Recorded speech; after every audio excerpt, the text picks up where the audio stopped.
Assalamualaikum warahmatullahi wabarakatuh. Selamat malam Dream Warriors. Apa kabarnya nih? Aku harap semuanya baik-baik saja ya dan sehat selalu. Jangan lupa juga untuk stay at home dan juga patuhi protokol social distancing. Nah, kembali lagi bersama Kejar Mimpi Semarang dalam acara Lumpia. Nah, di Lumpia kali ini kita akan membahas sesuatu yang unik dan relevan dengan yang sebentar lagi akan kita rayakan bersama-sama. Nah, sebentar lagi kan kita akan merayakan Hari Volunteer pada hari Minggu. Nah, karena dari itu kita Lumpia pada malam hari ini khusus untuk membahas bagaimana caranya menjadi mahasiswa atau pemuda yang aktif bergerak di bidang kegiatan sosial. Nah, di dalam bincang-bincang kali ini kita ada kedatangan tamu yang sangat spesial. Beliau bernama Mas Amri atau bisa dipanggil kita kedatangan Mas Amri. Nah, Mas Ulil Amri Rahman ini kebetulan baru saja lulus dari Fakultas Hukum Universitas Islam Negeri Syarif Hidayatullah Jakarta. Kebetulan beliau juga aktif sebagai founder dan juga CEO dari Yale Institute. Kemudian beliau juga dulu sempat pada tahun 2019 itu aktif 2017-2018 pernah menjabat sebagai Ketua Badan Mahasiswa Fakultas Hukum 2017-2018. Selain aktif di organisasi yang bersifat pemerintahan atau organisasi mahasiswa, Mas Amrit ini juga sangat aktif di kegiatan sosial dan kerelawanan, mulai dari fasilitator Nusantara Acara 2016-2017, kemudian masuk ke Indonesian Youth Social Expedition di Lombok tahun 2017 dan di Wakatobi tahun 2018, dan yang terakhir itu fasilitator ekspedisi 0 km Indonesia di daerah Subang tahun 2019. Nah, kita sapa yuk Kak Amri. Halo Kak Amri, apa kabar? Halo Mas, Alhamdulillah baik. Gimana kabarnya Mas? Alhamdulillah baik juga. Jadi, sebelum kita memulai perbincangan hangat pada malam hari ini, perkenalkan, nama saya Pramudya Lazuardi dari Kejar Mimpi Semarang, biasa dipanggil asik dipanggil Kak Pram aja. Kali ini kita akan membahas tentang bagaimana sih kegiatan-kegiatan mahasiswa yang seharusnya kita fokus di akademik, tetapi kita juga bisa aktif di bidang kegiatan sosial nih. Nah, Mas boleh kenalan sedikit dari Mas sendiri dong, sebagai pembuka. Iya, Mas Pram, terima kasih banyak nih ya. Mungkin sebelumnya saya ucapkan Assalamualaikum warahmatullahi wabarakatuh. Dan syukronillah ya. Salam sejahtera untuk kita semua. Semoga teman-teman selalu dalam keadaan sehat walafiat. Apalagi saat ini kita masih dihadapkan oleh wabah corona ya, atau COVID-19 ini yang memang kita tidak tahu lah kapan pandemi ini akan berakhir. Namun tentunya kita harus selalu semangat untuk berjuang melawan pandemi ini sampai selesai. Nah, mungkin perkenalkan, nama saya Ulil Amri Rahman ya. Ini agak sulit memang dalam pengejaannya, tapi biasa memang dipanggil Amri. Saat ini ya memang saya selama menjadi mahasiswa cukup aktif ya, memang dalam dunia sosial atau dalam kegiatan-kegiatan sosial kemasyarakatan. Mungkin itu aja sih Mas ya, mungkin perkenalannya. Iya, baik, terima kasih Mas Amri. Ngomongin soal kegiatan sosial masyarakat, tentu saja hal yang paling penting adalah kerelaan hati. Nah, kerelaan hati ini biasanya dimiliki oleh orang-orang yang kita sebut sebagai relawan atau volunteer. Nah, menurut Mas Amri sendiri nih, apa sih definisi volunteer atau relawan ini? Iya, memang volunteer atau relawan ini seringkali kita dengar gitu ya dalam kegiatan-kegiatan sosial gitu, apalagi teman-teman yang cukup aktif dalam hal itu gitu ya. Biasanya ini disebutkan oleh lembaga-lembaga sosial atau NGO ya, itu yang memang menyebut relawan ya atau volunteer. Memang relawan ini merupakan seseorang yang memang memiliki kecintaan atau kesukaan terhadap dunia sosial, biasanya itu kebanyakan seperti itu, yang memang mereka tidak memiliki atau tidak berharap kepada imbalan apapun, artinya mereka yang melakukan itu dengan sukarela dengan atas dasar kesukaan hati mereka. Mungkin itu sih yang saya pahami ya tentang relawan itu, Mas. Ya, baik. Kemudian Mas Amre ini juga dari definisi tersebut kan berarti otomatis sudah nyemplung dunia relawan udah lama nih, berarti ya semenjak kuliah lah ya Mas ya? Iya, Mas. Memang saya aktif itu mulai tahun 2016 ya. Saat itu mungkin sekitar semester 6 kalau nggak salah. Itu pertama kali saya mengikuti kegiatan sosial itu atau kegiatan yang bersentuhan langsung dengan masyarakat itu pertama kali di Papua Barat ya. Itu program dari Kementerian Koordinator Bidang Kemaritiman. Itu programnya namanya Ekspedisi Nusantara Jaya. Mungkin teman-teman pernah mendengar program itu ya. Saat itu memang pertama kali itu saya mengikuti kegiatan itu. Jadi waktu itu mendapat sebuah broadcast message atau sebaran lah melalui media sosial itu sedang mencari atau sedang melakukan pendaftaran menjadi peserta PNJ gitu kan. Jadi saya iseng suka daftar. Nah itu banyak tuh ternyata pilihannya. Itu jadi program itu dilaksanakan di 34 provinsi, menyebar ke seluruh provinsi yang ada di Indonesia. Nah saat itu saya memilih wilayah Papua Barat gitu kan. Nah, memang saya nggak tahu tuh nanti ditempatkan di mana, daerahnya seperti apa. Dan ternyata alhamdulillah lolos gitu kan. Lolos dan ditempatkan di Raja Ampat pertama kali. Itu awalnya saya nggak tahu kalau Raja Ampat itu kan di Papua Barat ya. Itu seperti kayak rezeki nomplok banget gitu kan bisa berangkat ke sana gitu kan. Karena kita tahu bahwa Raja Ampat itu merupakan salah satu surga dunia yang dimiliki Indonesia. Nah itu sebuah iya seperti rezeki banget gitu kan dapat di sana. Padahal saya nggak tahu ketika daftar tuh bahwa Raja Ampat tuh di Papua Barat. Saya nggak tahu gitu. Gitu. Dan setelah itu tahun berikutnya saya juga mengikuti kegiatan yang sama ENJ juga tapi lebih dekat itu di di Bangka Belitung ya, tapi di Belitungnya itu ditempatkan di sana yang kedua. Lalu setelah itu saya karena mengikuti kegiatan itu ya mungkin ada kesenangan pribadi itu ada hal yang memang membuat saya senang gitu dengan kegiatan seperti itu gitu kan, melihat bagaimana sih kehidupan masyarakat di pedalaman, bagaimana sih bahasa, budaya serta adat saudara-saudara kita yang ada di pelosok negeri gitu kan. Itu seperti ya kita benar-benar belajar banyak lah di pedesaan itu gitu kan. Jadi membuat saya tuh kayak wah ini sepertinya saya memang menyukai di dunia sosial gitu kan. Akhirnya setelah itu ya membangun IALE bersama teman-teman. Itu Mas.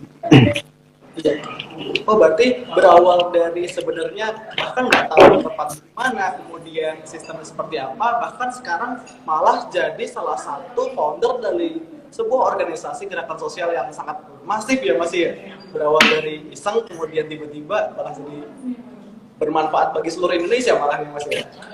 Iya sebenarnya memang pasti ada faktor lah kenapa saya mendirikan sebuah organisasi IALE ini ya.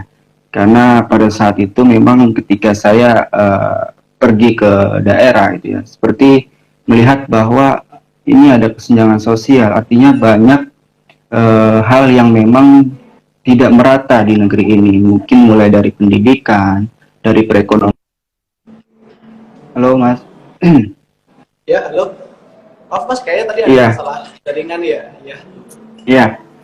Jadi memang karena dari kegiatan itulah seperti kayak bisa melihatlah bagaimana sih kondisi masyarakat itu yang memang secara pembangunan gitu ya belum merata dari pendidikan dan hal lainnya, sehingga ya memiliki keinginan untuk membangun sebuah organisasi yang fokus kepada kegiatan-kegiatan sosial kemasyarakatan. Memang pada saat itu juga saya cukup resah gitu ya dengan keadaan Indonesia, dengan pemimpin-pemimpin kita gitu kan.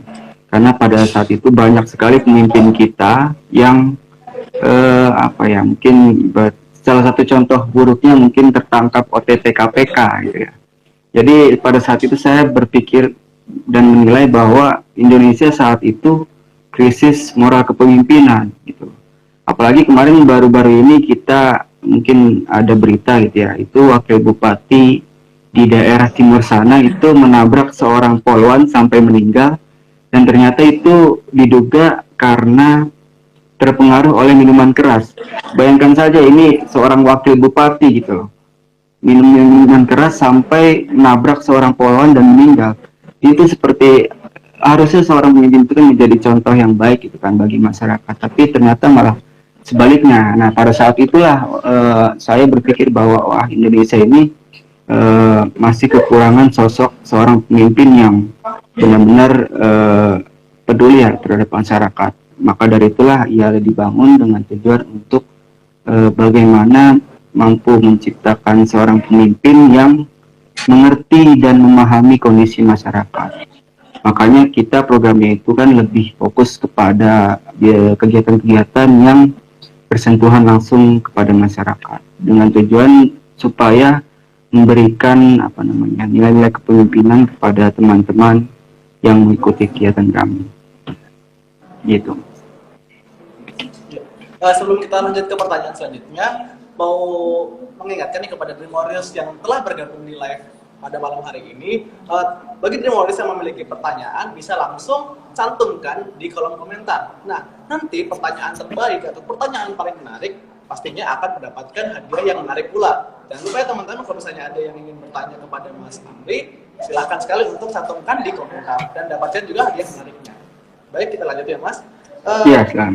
Karena kegiatan berbasis sosial masyarakat ini kan otomatis kita harus membersamai masyarakat, dalam arti kita harus memberdayakan masyarakat sehingga mereka bisa hidup berkelanjutan dan juga secara mandiri. Nah, dengan banyaknya aktivitas sosial seperti itu, kira-kira sambil kuliah dan sambil melakukan aktivitas sosial itu gimana sih Mas cara bagi waktunya? Iya, sebenarnya kalau dalam hal memanajemen waktu atau membagi waktu itu saya sebenarnya buruk gitu ya. Karena ketika mengikuti kegiatan itu saat itu tuh saya bahkan sering meninggalkan perkuliahan. Nah itu menjadi sebuah pilihan lah itu sebenarnya bagi kita gitu kan. Tapi karena memang kesenangan pribadi gitu kan untuk saya, ya saya lebih memilih untuk mengikuti kegiatan itu. Yang artinya semua juga butuh pertimbangan gitu kan, tergantung bagaimana tujuan kita sih untuk kuliah itu.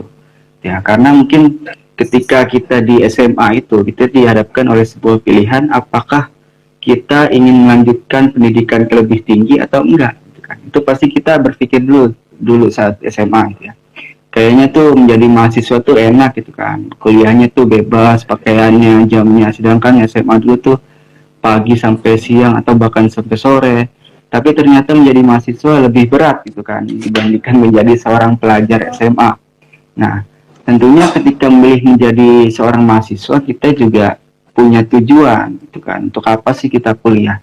Nah biasanya di awal-awal menjadi mahasiswa itu kita masih bingung sih, ini mau ngapain sih nanti gitu kan, atau mau aktif atau enggak, terus aktifnya mau di mana gitu kan.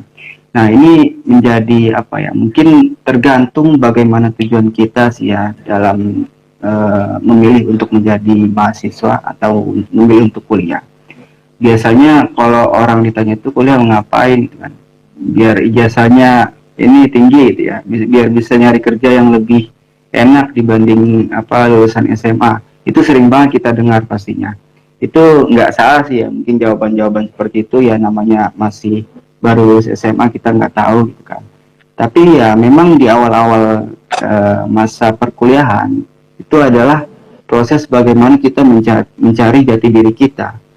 Nah biasanya kalau orang-orang yang pengen menjadi pengusaha, dia bakal aktif dalam kayak ya pokoknya kegiatan-kegiatan kewirausahaan, atau mungkin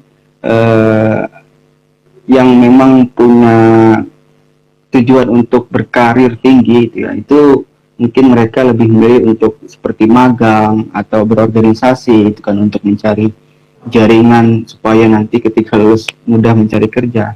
Nah itu tergantung kepada tujuan kita sendiri gitu kan ketika mahasiswa mau aktif seperti apa. Nah, memang kebetulan saat itu ya saya mengikuti kegiatan sosial pertama kali, lalu saya senang dan akhirnya keterusan itu kan. Mungkin sama ketika teman-teman yang menjadi pengusaha, awalnya dia cuma ikut-ikutan tapi ternyata dia senang dalam hal kewirausahaan, lalu digeluti terus namanya sebuah hobi tersendiri. Memang semua bergantung kepada tujuan kita masing gitu kan. Untuk apa sih kita kuliah? Tapi ya tentunya kita sebagai mahasiswa yang nggak boleh lah lupa bahwasanya sebenarnya kuliah itu atau universitas itu ciptakan itu ada tujuan besar gitu kan, bukan hanya untuk menciptakan tenaga kerja setelah lulus nanti, tapi kuliah itu atau menjadi mahasiswa itu, kampus itu memiliki tujuan untuk mencetak insan akademis, insan pencipta dan insan pengabdi.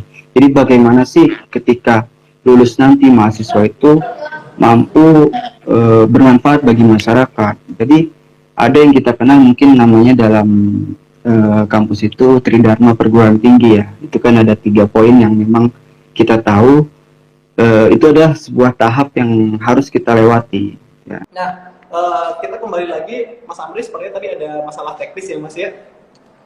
Iya Mas, biasa itu kalau online. Ya, tadi terakhir kita membahas tentang bagaimana seorang mahasiswa memilih pilihannya, apakah mau aktif di bidang organisasi, sosial, atau bahkan bisnis, itu pilihan sendiri ya Mas. Kemudian Mas saat menjadi seorang yang aktif di bidang sosial, nah kira-kira persiapan apa aja sih yang Mas Amri harus persiapkan, terutama di setiap ekspedisi atau program kerja yang berbasis pengabdian masyarakat dan juga sosial masyarakat yang lain? Iya, tentunya pastinya ketika ingin mengikuti atau aktif dalam hal sosial ya atau dunia sosial kemasyarakatan, itu perlu niat yang memang tulus ya untuk membantu masyarakat gitu ya, karena memang untuk aktif dalam dunia itu ya kita benar-benar tidak bolehlah mengharapkan imbalan atau profit untuk kita, tapi bagaimana niat kita benar-benar tulus dan murni untuk membantu masyarakat di daerah atau di pedesaan. Nah, memang ketika menjadi volunteer atau relawan yang ketika diterjunkan di sebuah desa itu ya banyak sebenarnya kendala-kendala yang pastinya kita hadapkan di desa. Mungkin seperti yang kita biasanya orang-orang kota itu kan kayak sinyal itu gampang, terus air itu bersih. Itu kalau kita ke pelosok-pelosok ya nggak ada sinyal, airnya kotor. Bahkan mau mandi pun kadang susah gitu ya. Mau sinyal itu kita mau berkabar dengan keluarga pun susah gitu ya. Lalu sampai sana pun kadang kita bertemu dengan ya orang-orang yang berbagai macam lah karakternya, berbagai macam sifatnya gitu kan, ada yang menyenangkan atau ada yang enggak. Nah dari situ sebenarnya menjadi pelajaran juga sih bagaimana kita bertemu dengan berbagai macam manusia dengan berbagai macam karakter orangnya. Nah dari situ kita juga bisa belajar tuh bagaimana sih cara kita menghadapi manusia dengan karakter yang seperti ini, dengan karakter yang seperti itu benar-benar kita belajar. Jadi dengan begitu kita ya di kemudian hari itu bisa menentukan bagaimana sih kita harus bersikap kepada orang yang seperti ini atau seperti itu. Tapi ya pada intinya banyak sekali pelajaran yang memang didapatkan lah selama mengikuti kegiatan atau ketika aktif dalam hal sosial kemasyarakatan. Apalagi memang seperti yang tadi saya sampaikan ya, ketika menjadi mahasiswa itu kan tadi ada 3 tahap yang memang kita harus lewati gitu kan. Ada pendidikan, penelitian, dan pengabdian. Memang ya setelah kita menempuh pendidikan itu selama biasanya normalnya 8 semester ya. Lalu kita melakukan penelitian ini biasanya berupa skripsi atau tugas akhir ya itu ya, dalam bentuk karya ilmiah. Itu sebagai bentuk penelitian kita bagaimana kita mampu menemukan masalah di masyarakat, lalu kita analisis dan kita tulis dalam sebuah karya tulis ilmiah. Nah, setelah itu ada tahap yang memang kita tidak boleh lupakan, itu tahap pengabdian, yang memang ini sebenarnya hal terpenting setelah menjadi atau setelah lulus dari perkuliahan. yang memang diharapkan setelah lulus nanti kita mampu mengabdi kepada masyarakat. Jadi jangan sampai kita menjadi mahasiswa itu ya hanya bermental untuk menjadi seorang pekerja, misalkan. Tapi harusnya bagaimana sih kita menjadikan pekerjaan kita lulus nanti itu sebagai tempat untuk kita mengabdi kepada masyarakat. Karena apapun pekerjaan kita atau apapun profesi kita, itu sifatnya adalah melayani masyarakat dari pekerjaan tertinggi sampai pekerjaan terendah. Contohnya misalkan pekerjaan tinggi apa atau profesi tertinggi, misalkan presiden, itu melayani masyarakat. Atau mungkin pekerjaan terendah apa misalnya ya tukang apalah, maaf gitu ya, mungkin pedagang, atau misalkan maaf tukang sapu jalanan misalnya, maaf, itu juga melayani masyarakat. Bagaimana mereka melayani masyarakat dengan membersihkan lingkungan supaya masyarakat nyaman dalam berkegiatan sehari-hari. Jadi apapun pekerjaannya memang itu sifatnya yaitu melayani masyarakat. Jadi tentu kita harus membangun mental mahasiswa kita itu sebagai orang yang senang mengabdi untuk masyarakat, bukan bertujuan hanya untuk mencari pekerjaan atau mencari uang semata setelah lulus kuliah nanti. Ya, baik. Terima kasih Mas atas jawaban yang sekaligus juga memotivasi teman-teman Dream Warriors yang sedang bergabung ya Mas ya. Perihal dengan kegiatan yang berbasis sosial masyarakat nih, selama pengalaman. Halo Dream Warriors, mohon maaf tadi kita sempat mengalami kendala teknis kedua kalinya. Sepertinya memang Mas Amri sedang mengalami masalah di gangguan koneksi. Sambil menunggu partisipan untuk hadir di live malam hari ini, kita sedikit mereview sebelum kita juga mengundang Mas Amri untuk bergabung lagi di acara live ini. Nah, tadi kita sempat berhenti di bagian di mana Mas Amri mengatakan bahwa sebagai seorang mahasiswa kita harus berporos kepada bagaimana nantinya saat kita lulus atau bahkan saat masih kuliah itu kita melayani masyarakat, baik itu di bidang apapun, divisi apapun, atau bahkan di perspektif apapun yang memang kita bisa lakukan sesuai dengan keilmuan dan juga aktivitas organisasi yang seorang mahasiswa ikuti. Nah, kali ini kita akan coba untuk mengundang kembali Mas Amri.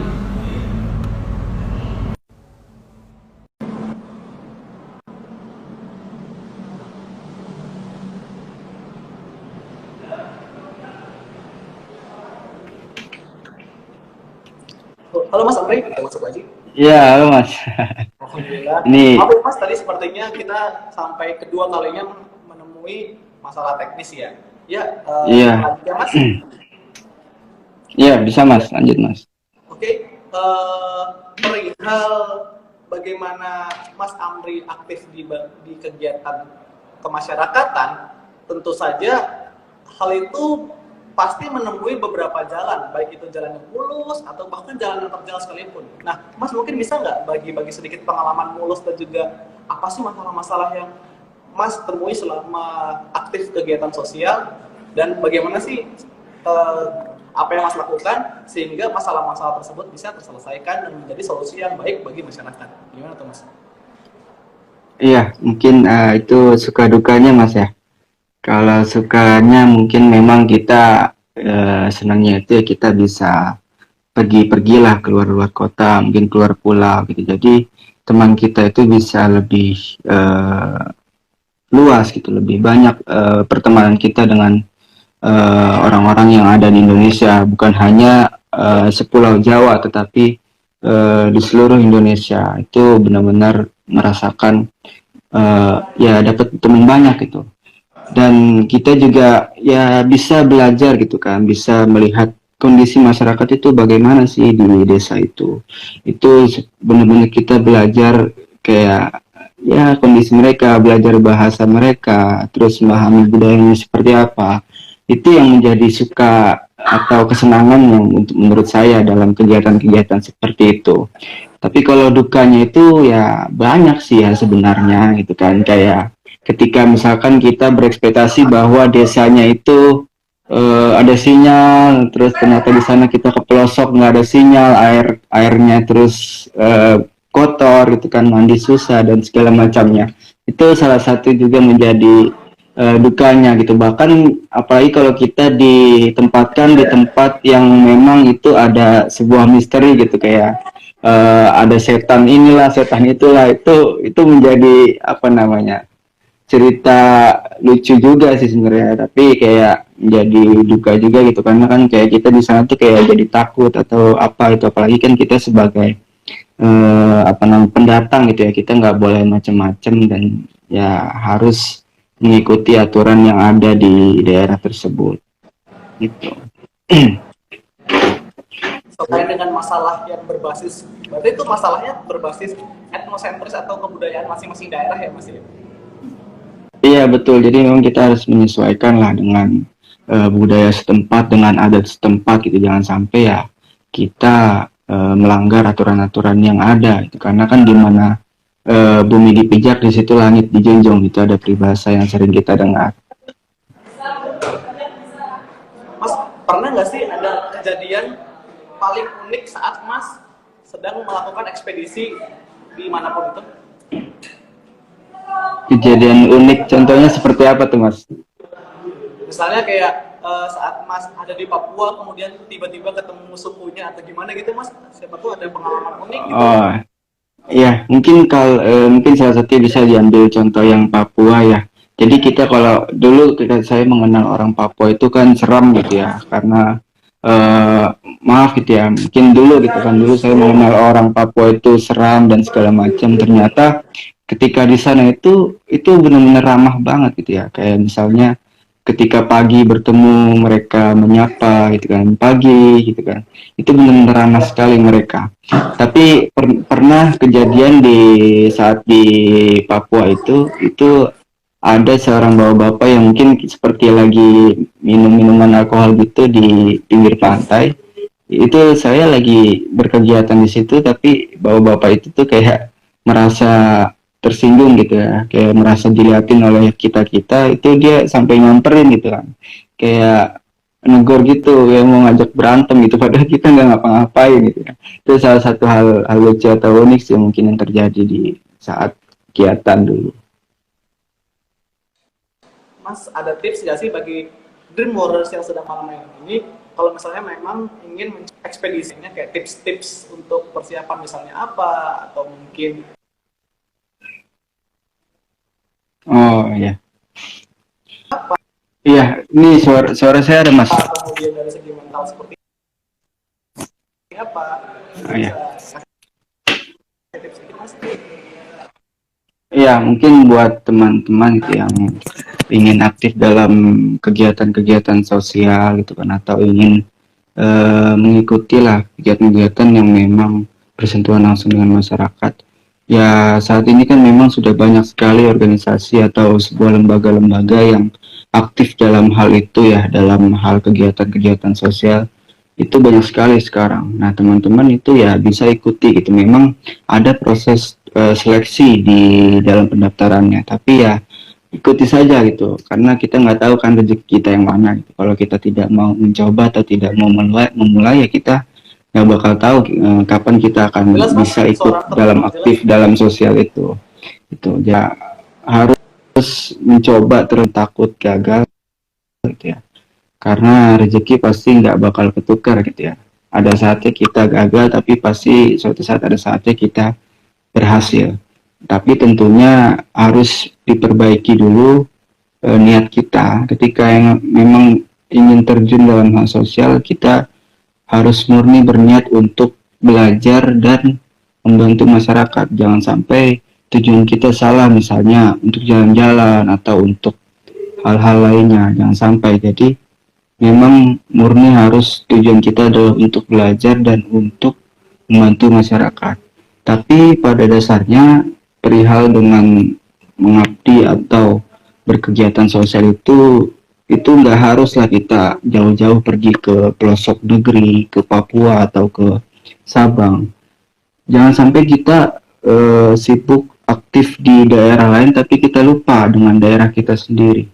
Nah, jadi sebenarnya mengabdi itu bisa di mana saja. Minimal kita bisa mengabdi atau aktif di lingkungan sekitar kita, aktif di RT kita, di RW kita. Nah, itulah pokoknya jangan sampai kita pergi-pergi ke daerah-daerah tapi kita lupa tanah kelahiran kita, tapi kita lupa di mana kita dilahirkan. Jadi mengabdi bisa di mana aja, minimal kita bisa mengabdi bagi masyarakat di lingkungan sekitar kita. Selamat malam Dream Warriors. Kami dari Kejar Mimpi Semarang mohon maaf yang sebesar-besarnya apabila hari ini kami mengalami banyak sekali kendala teknis saat kami berbincang bersama Mas Amrir di Lumpia pada malam hari ini. Untuk sedikit mereview kembali nih, Mas Amrir tadi mengatakan bahwa beberapa tips untuk menjadi seorang aktivis atau pengabdi masyarakat yang baik adalah kita harus mempersiapkan segala sesuatunya, mulai dari kesiapan hati kita, kemudian bagaimana kita mempersiapkan finansial baik dalam untuk beberapa kegiatan ekspedisi kan tentu saja membutuhkan istilahnya stimulus lah. Nah, selain itu juga beberapa persiapan lain yang akan diceritakan oleh Mas Amrir lagi nih. Halo Mas. Halo Mas. Aduh, iya ini kenapa ya? Itu videonya berjalan tapi suaranya itu nggak ada. Iya, tapi kami juga merasakan hal yang sama Mas. Baik, mungkin kita bisa lanjut aja gitu ya. Iya, boleh Mas. Tadi ada pertanyaan masuk nih dari salah satu penonton dengan username @ciwami123. Nah, pertanyaan adalah bagaimana sih cara menghadapi orang-orang yang ingin menjatuhkan atau bahkan menghambat kita dalam melakukan aktivitas atau kegiatan sosial masyarakat, terutama organisasi ini. Kebetulan dia punya organisasi yang mana sudah berpengalaman, namun ternyata masih ada aja yang orang yang ingin menghambat aktivitas-aktivitas yang mereka lakukan. Nah, itu gimana Mas? Iya, itu pasti ada sih ya, seperti orang pengganggu lah dalam ketika kita membangun sebuah organisasi atau komunitas. Sama kita juga sering mengalami itu. Salah satunya waktu itu terjadi di IALE regional Jawa Timur ya. Jawa Timur. Jadi ada seseorang yang masuk ke grup IALE, pengurus teman-teman pengurus IALE Jawa Timur itu mengaku sebagai pengurus pusat ya. Jadi dia mengaku sebagai pengurus pusat lalu mengatakan bahwa IALE Jawa Timur ingin divakumkan atau diberhentikan sementara gitu loh. Itu sampai ada yang seperti itu saat itu. Itu saya lupa namanya siapa, tapi itu perempuan gitu kan. Dan itu saya tahunya setelah sebulan kemudian ada seorang pengurus yang menyampaikan itu ya. Jadi ketuanya itu saat itu tidak langsung melapor ke saya. Jadi kayak itu tuh kayak benar-benar percaya gitu kalau itu adalah salah satu pengurus pusat. Ya itu salah satu contoh lah, ada orang yang memang mencoba untuk menjatuhkan atau mencoba untuk mengganggu. Tapi ya saat itu memang kita berusaha untuk menghubungi orang itu, tapi ya tidak bisa gitu.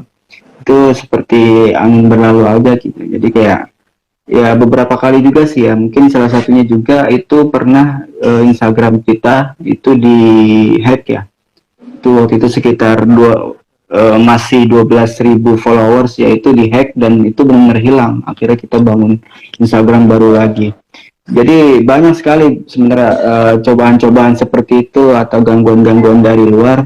Yang penting ya setelah kejadian itu ya kita mencoba untuk mengevaluasi kira-kira apa sih yang salah dari kita gitu kan, sehingga kita nanti bisa memperbaiki apa yang kurang dari kita, dan kita mencoba untuk memperkuat pertahanan kita. Misalnya seperti Instagram itu ya kita mencoba untuk memperkuat media sosial kita supaya nggak dihack orang. Lalu misalkan kayak tadi ada penyusup yang mengaku sebagai pengurus pusat lalu memberhentikan pengurus daerah, itu juga kita mencoba untuk memperkuat lagi hubungan antara pusat dan daerah gitu ya. Jadi benar-benar kita evaluasi dan kita mencoba untuk supaya tidak terjadi lagi hal-hal yang seperti itu di kemudian hari. Iya, baik. Terima kasih Mas atas jawabannya. Ada satu pertanyaan lagi nih dari sebelum kita terputus tadi dari @hamdan27. Dia bertanya, apa sih luaran-luaran yang sudah dihasilkan atau dilaksanakan oleh IAL Institute ini terutama? Ya, memang seperti yang tadi saya sampaikan bahwa IAL ini adalah berfokus kepada edukasi kepemimpinan melalui kegiatan sosial kemasyarakatannya. Jadi memang kita program ini lebih kepada bagaimana program kita ini bisa menyentuh langsung masyarakat gitu ya. kita aktif bukan hanya dalam satu bidang aja, tapi kita juga dalam beberapa bidang. Ada pendidikan, kesehatan, ekonomi, lalu sosial juga gitu kan. Jadi memang kita aktif dalam berbagai bidang. Kenapa gitu? Karena ya supaya kita bisa menjaring banyak pemuda yang dari berbagai bidang ilmu atau disiplin ilmu. Ya seperti yang saya bilang tadi, di daerah itu banyak hal yang belum merata gitu kan, bukan hanya pendidikan saja tapi semuanya. Makanya kita aktif dalam berbagai bidang. Nah, lalu saat ini memang kita sudah bangun di beberapa daerah ya IAL regional ini. Memang harapan kita ini adalah bagaimana IAL ini mampu menjadi wadah bagi pemuda-pemuda di daerah untuk bisa membangun daerahnya, gitu ya, untuk bisa berkontribusi bagi masyarakatnya. Itu adalah salah satu tujuan dari kita membangun di daerah. Nah, memang program-program kita saat ini itu lebih kebanyakan di daerah gitu ya. Seperti misalkan kita membangun perpustakaan, lalu kita membangun menaikkan pariwisatanya, juga bagaimana kegiatan kesehatannya di masyarakat seperti pengecekan kesehatan, lalu memberikan konsultasi gitu, karena ya dalam hal kesehatan juga penting, apalagi di daerah-daerah itu banyak orang tua yang jarang sekali ngecek kesehatannya gitu ya. Pokoknya ya banyak sebenarnya program-program yang sudah kita jalankan yang memang kita lakukan dalam berbagai bidang. Iya, berarti memang apa ya, dari beberapa aktivitas tersebut timbullah seperti memberikan efek domino gitu ya, dari satu kegiatan kemudian berantai ke kegiatan-kegiatan yang memang positif lainnya ya Mas ya. Dimulai dari betul. Dari IEL, kemudian dari IEL bercabang ke banyak sekali kegiatan-kegiatan lain ya Mas ya. Iya, memang untuk kegiatan ketika di daerah itu kita perlu menyesuaikan ya dengan kondisi daerahnya. Kita perlu survei terlebih dahulu atau kita perlu mengetahui terlebih dahulu apa sih kekurangan atau potensi dari desa itu. Jadi kita perlu tahu dulu supaya kita bisa merancang sebuah program yang memang dibutuhkan oleh masyarakat. Jadi jangan sampai ketika kita terjun ke masyarakat kita melakukan program yang tidak dibutuhkan oleh masyarakat. Tapi bagaimana kita berusaha supaya program kita itu benar-benar dibutuhkan masyarakat, supaya nantinya benar-benar masyarakat itu memiliki program kita itu bisa berdampak baik bagi masyarakat. Misalnya kalau misalkan di pedalaman itu ya, misalkan di Papua yang memang anak-anak itu biasa nyeker sekolahnya gitu kan. Terus ini pernah kejadian gitu kan, terus diberi bantuan sepatu gitu ya. Ternyata mereka kakinya malah jadi lecet-lecet dan segala macam. Itu salah satu contoh program yang memang tidak sesuai dengan masyarakatnya. Mereka udah terbiasa dengan nyeker gitu ya, itu memperkuat kaki mereka, tapi mereka diberi sepatu akhirnya menjadi lemah kembali kaki mereka, yang memang ya itu salah satu contoh program yang tidak sesuai dengan kebutuhan masyarakat.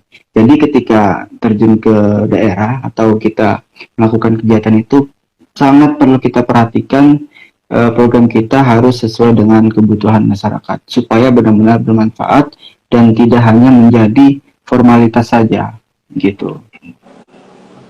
Ya baik, padahal dari berbagai aktivitas tersebut tuh banyak sekali yang sebenarnya bisa dieksplor dan kita obrolin malam hari ini, tapi sayangnya sekarang sudah mendekati jam 9 dan ternyata tadi kita sempat juga kepotong oleh masalah teknis sayangnya Mas ya. Betul. Hampir menunjukkan pukul 9, mungkin saya akan coba untuk merangkum apa yang tadi kita perbincangkan bersama Mas Amri. Dari konsep volunteer atau relawan sendiri itu berasal dari, sebenarnya itu hanya sebagai istilah yang digunakan oleh lembaga sosial masyarakat dan lembaga-lembaga sosial lainnya. Namun sebenarnya Mas Amri berkata bahwa volunteer ini orang yang lahir dengan keikhlasan atau kerelaan hati untuk memberikan pelayanan yang terbaik kepada masyarakat, baik itu sebagai mahasiswa atau mungkin sebagai bidang jurusannya atau bahkan organisasi yang dibawa. Nah, intinya adalah kita itu harus berboros ke pengabdian masyarakat sesuai juga dengan Tridharma Perguruan Tinggi poin ketiga. Nah, selain itu juga sebagai mahasiswa, memang setelah lulus kita selalu berorientasi kepada bagaimana kita mencari penghasilan, kemudian bagaimana mencari pekerjaan. Namun mahasiswa tuh kadang lupa bahwa ada satu poin penting, yaitu di mana kita harus kembali ke masyarakat. Karena memang kita adalah bagian dari masyarakat, dan masyarakat juga adalah bagian dari kita. Setelah itu, dari niat hati, cobalah untuk mengikuti beberapa kegiatan-kegiatan sosial masyarakat lain. Nah, nantinya, seperti Mas Amri nih, mulai dari ekspedisi, kemudian berantai seperti Domino, kemudian melahirkan IEL, dan IEL pun melahirkan beberapa aktivitas-aktivitas positif-positif yang luar biasa lainnya nih. Dari pilot project seperti itulah, kegiatan masyarakat ini justru malah menjadi poros utama yang memang bisa mencapai Indonesia Emas di 2045 kalau misalnya saya bisa tangkap. Nah, dari sini mungkin Mas Amri ada sedikit closing statement yang ingin diberikan kepada Dream Warriors yang sedang menanti pada hari ini. Ya, mungkin sedikit tambahan aja gitu ya. Jadi memang ketika mahasiswa ya, kita sesibuk apapun kita menjadi mahasiswa ya, sempatkanlah kita untuk bersosialisasi dengan masyarakat. Sempatkanlah kita untuk melihat bagaimana kehidupan masyarakat. Kita lihat, kita pahami bagaimana kebutuhannya. Sehingga ketika kita sudah paham dan tahu bagaimana kondisi masyarakat, kita ketika sudah menjadi orang sukses, kelakuan kita tidak menyusahkan masyarakat. Nah, itulah yang kita inginkan pemimpin yang akan datang. Bagaimana kita memiliki pemimpin yang memang peduli terhadap masyarakat. Karena ketika memang pemimpin itu sering turun ke masyarakat, tahu kondisi masyarakat, insya Allah ya apa yang dia lakukan itu ya tidak menyusahkan masyarakat nantinya. Mungkin itu. Jadi ya saya berharap ya teman-teman semua bisa mencoba untuk aktif dalam dunia sosial ya, apalagi memang tadi ya ketika lulus itu kita harus bisa mengabdi kepada masyarakat melalui apapun disiplin ilmu yang kita miliki. Jadi dimulai dengan kegiatan-kegiatan kecil, itu jadikan sebagai latihan, gitu kan? Latihan bagaimana supaya ketika kita lulus nanti tidak kaget gitu untuk terjun ke masyarakat. Mungkin itu saja tambahan. Saya tidak sepakat dengan apa yang Mas Amri katakan, karena memang ya itu tadi, poros Indonesia entah bidang apapun, baik itu roda ekonomi, industri dan segala macam, kalau memang tidak ada peran masyarakat dan juga tidak ada orang yang bisa memantik, membersamai masyarakat, kemudian membantu masyarakat untuk menyelesaikan masalah-masalah yang dihadapi dan mencoba untuk mengangkat potensi-potensi masyarakat yang dimiliki, tentu saja Indonesia tidak akan bisa berhasil kan. Karena kepedulian kepada masyarakat itulah Indonesia bisa sampai 75 tahun berdiri dengan kokoh saat ini, Mas. Iya, betul. Iya, baik. Dengan ini saya ucapkan terima kasih banyak Mas Amri atas waktu. Ya. Sangat luar biasa sekali, dan bahkan saya juga sendiri sebagai moderator pun malah habis ini tuh pengen banget untuk aktivitas kegiatan sosial masyarakat lainnya nih. Iya, harus. Yang dari tadi menonton nih, walaupun memang ada yang menonton dari awal, kemudian sempat terganggu oleh beberapa kesalahan teknis, namun beberapa masih setia nih untuk menonton perbincangan kita pada malam hari ini. Dengan ini pula saya juga ucapkan terima kasih banyak kepada Dream Warriors dan juga penonton-penonton lain, baik dari Kejar Mimpi Semarang ataupun dari akun IEL Institute. Semoga ilmu yang kita dapatkan hari ini bisa berguna dan bisa menjadi motivasi lebih untuk kalian, para mahasiswa, para pemuda, dan peran-peran apapun yang kalian sedang melaksanakan pada sekarang ini dan juga ke depannya. Semoga nantinya kita bisa benar-benar mencapai sumber daya masyarakat maupun pemimpin-pemimpin Indonesia yang memang memikirkan masyarakat dan juga rakyat di sekitarnya. Saya Pramodila Jawardi, pamit undur diri. Sekali lagi saya ucapkan terima kasih banyak kepada seluruh pihak, dan titip salam juga ya Mas untuk teman-teman yang ada di IEL Institute. Iya, terima kasih juga Mas ya udah diberi kesempatan, dan salam juga untuk teman-teman semua. Tadi mohon maaf ada gangguan juga ini kita.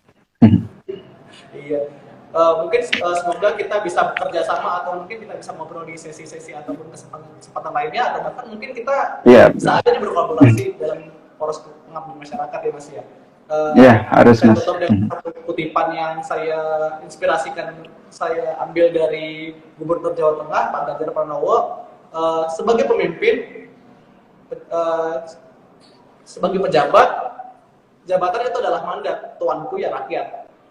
Dengan ini saya pamit undur diri. Billahi taufiq wal hidayah. Wassalamualaikum warahmatullahi wabarakatuh. Selamat malam. Waalaikumsalam warahmatullahi wabarakatuh. Di dunia selanjutnya.